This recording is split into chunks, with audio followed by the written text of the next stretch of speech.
I love my husband. He's been a great influence in all the things that I've done. He's helped me clarify my life mission. When I told him I wanted to start a podcast, he asked me, what do you want the podcast to be about? I told him I want the podcast to be about career development and personal development. If you're surrounding yourself with people who do not value career development, personal development, who only chill and just don't do anything about their careers, that's the step you're going to take. If you're surrounding yourself with people who are ambitious, people who have a clear plan, people who motivate you and inspire you to be who you want to be, you'll take those deliberate steps to get to where you want to go.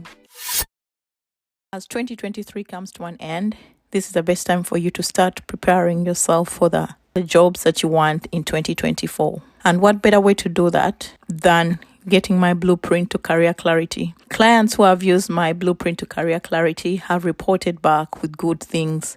They've said it's helped them define a career plan for themselves. It's helped them project the next year of their career development and also help them gain the clarity they need to focus on what matters in their careers. So if this is you and you're looking for something to help you streamline your career to your goals, your ambition, and achieve the success that you want to achieve at the end of the day, the blueprint to career clarity is your thing. A link will be in the description. And after you've downloaded that blueprint, please take time to fill it in and get back to me. My email address is also in the description of this episode. Let me know how you found it and what aha moments you've had while you're completing the blueprint to career clarity. Let's talk about 5 mistakes that you're making in your career that are costing you all that you need to achieve in your career. I'll start with a story. So I was coaching one of my clients one of these days. She's done a lot, but she wasn't mentioning the good things that she's done. Coming from an African family, we are told not to acknowledge our accomplishments. We are told to play it small, to be humble, and not to ruffle any feathers. As a result of this, we end up underselling ourselves. We end up not showing up as our best selves and devaluing the value that we already have. Just as I spoke about this with my client Shamim in an episode where she told us about her journey to securing the Chevening scholarship despite her changing careers. She talks about how to position yourself as the person who has what it takes to achieve that success that you want. She talks about looking at your CV as your brand and how I've told her how to use her CV as a brand piece to sell herself. One question I want to leave with you when tackling this is that ask yourself, what do I bring to the table?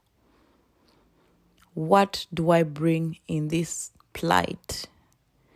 What do I bring in this position? When you do that, list down the things that you know make you tick. List down the things that you know that make you who you are. It might be your qualification, it might be your unique perspective, it might be your skills, it might be your knowledge, it might be the networks you already established. All these are things that are going to help you move your career in the direction it should go. Number 2 is not clarifying your career goal. Not clarifying your career goal comes down to not knowing what you need to do in your career. What is your career strategy? What is your career mission? What is your career vision? Where do you see yourself 12 months from now? Where do you see yourself 2 years from now? Where do you see yourself 5 years from now? That should be clear, and you should have it very, very clear, stated out, and every day you should look at it. What is your ideal career? Explore it in all aspects. How many hours would you like to work? What organization would you like to work for? Do you want to be self-employed? Do you want to have a side hustle? Do you want to have time for your family? All this should be written out in detail. And this detail is going to help you know exactly what steps to take. Number 3 is not focusing on your career goal. This comes down to shiny object syndrome. Shiny object syndrome is when you see everything shiny and you want to pursue it. Someone has mentioned a course that they did, but because you don't have a career development plan, you'll do that course. Someone has mentioned a company that they worked with, but because you don't know what companies you'd like to work with, you end up taking up that job or looking for opportunities in that line. Someone mentions, oh, I changed careers. And because you don't have a well-established career development plan, you're also thinking about changing your career. You are thinking that when you implement these changes, they're going to lead to the satisfaction that you think you deserve. Have a clear career goal. What do you want? You see, everything is tying back to the question of what. Every day of your career, every day of your life, wake up and ask yourself, what do I want? Number 3 is settling so fast. I know many of you are stuck in those jobs that are not serving you because you are so complacent to make the next move. You are so complacent to try out something new. You are stuck because you believe stepping out in the unknown will not result into the results that you want. I don't say this to make you move, but I want you to be clear on what exactly you want in your career. If you're not sure of what you want in your career, you're not going to make those moves that are going to move you in that direction. Settling so fast means that you're complacent. You've settled for what you have. When I was in Uganda, I used to hear many people complain about the government. They would say, the government is not supporting us. But it's not the government's role to support you. As much as possible, they need to do things to move, let's say, your country in the direction that you should move in. But you also have to take those steps that you need to take to achieve the goals that you want to achieve. Your career is in your hands. It is you who is the architect of your career. So if you don't take time to design a career that you love, you're going to settle when you don't deserve to settle. You're going to stay in that same status quo that you're in without moving, thinking that if you move, you will fail, having all these many limiting beliefs that are going to stop you from making the progress that you need to make. This comes down to your mindset. So number 4 is having a fixed mindset. A fixed mindset is the mindset whereby you believe that everything is working out of your favor. You are inherently supposed to be where you are. You're not going to make the change.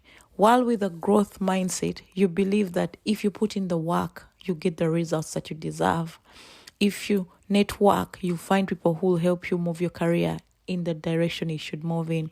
I've shared my story. While I was looking for my master's degree in 2011 up to 2013, I had a boss who didn't support my career goals. But if I had a fixed mindset, I would have stayed with that boss. And I'm like, okay, my boss is not supporting my career goals. I'm just going to stay where I am. And I'm not going to make the change. I'm not going to look for someone else who can help me achieve that career goal I had of attaining a master's. With a growth mindset, you acknowledge your environment.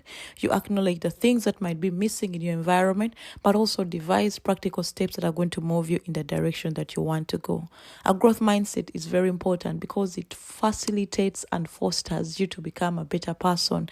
It helps you achieve those goals that you've set without thinking of your self-limiting beliefs. Number 5 is not optimizing your connections. I teach this in my career clarity intensives and my career coaching. When you don't optimize your connections, you don't know which people you need to have in your connections. You don't know which people to bring into your network. You've heard this. Your network is your net worth. Your network is your net worth. Meaning that the people you know are either going to propel you up or take you down. If your connections are not the people that you want to be, please consider changing this. I believe that our networks should depict the people we want to be like. There is that saying that goes that you are an average of the 5 people you surround yourself with. If you're surrounding yourself with naysayers, that's what's going to happen. You're not going to achieve anything.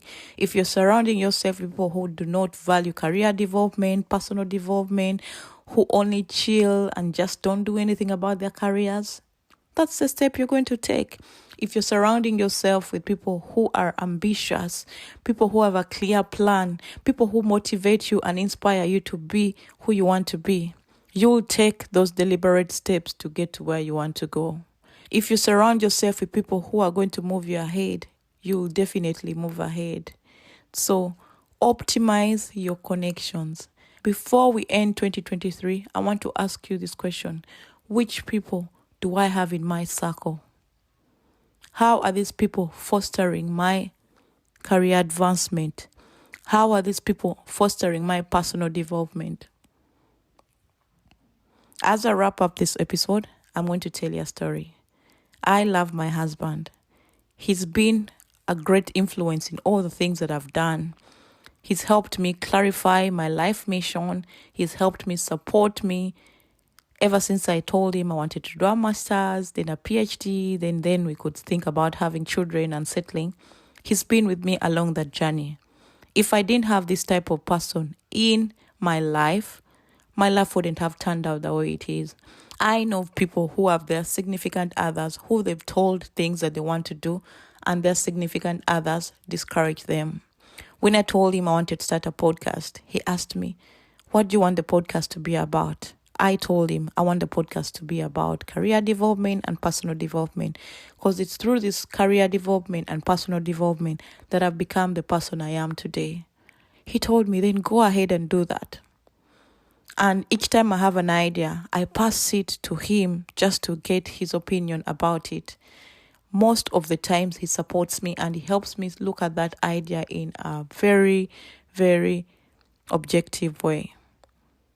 I say this, that the people you surround yourself with can either break you or make you. My husband is one of the people that has made me to who I am today. I don't know if I had chosen any other life partner, how my life would have turned out. Likewise, audit your connections, audit your surroundings, audit yourself before the year ends, and find those places that you need to change. Have a clear idea of what your surroundings are doing to you, of what your career goal is, of what connections you have, of whether you're changing from one strategy to another. And let 2024 be the year that you move ahead. Let 2024 be the year that you take big leaps to attain that career freedom that you deserve. Let the next year be the year that you take big leaps of faith to launch yourself in that career that you want. Let 2024 be the year you take big leaps to earn your value. Let 2024 be the year you make changes that are going to propel your career in the direction that you want it to go. If you've enjoyed this episode, please consider subscribing to my podcast, rate and review wherever you listen to the podcast, and catch you in the next episode. Bye for now.